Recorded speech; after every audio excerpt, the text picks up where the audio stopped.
বিড়াল তার সদ্যজাত সন্তানকে নিরাপদ আশ্রয়ে রাখার জন্যে ওই সদ্যজাত শিশু বিড়ালের নরম তুলতুলে ঘাড় কামড় দিয়ে নিয়ে যায়।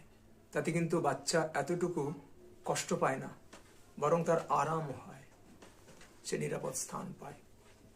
আবার সেই বিড়াল যখন ইঁদুর ধরে, ইঁদুরকে ক্ষতবিক্ষত করে দেয়, ইঁদুর ছটপট করতে করতে মারা যায়। তা দেখুন, এই যে কামড়, একটা স্নেহের কামড়, মমতার কামড়, আর একটা হচ্ছে মারণ কামড়, হিংসার কামড়। ঠিক মৃত্যুও তাই। মৃত্যু কারোর কাছে স্নেহ মমতার, আবার কারোর কাছে বা বিষময়, জ্বালাময়, যন্ত্রণাময়। কার কাছে বিষময়, জ্বালাময়? যার কর্মশুদ্ধিতা নেই, কর্ম যার শুদ্ধ নয়, মনুষ্য জীবনে যা করণীয় তা না করে যা তা খারাপ কাজ করে বেড়ায়, তাদের কাছে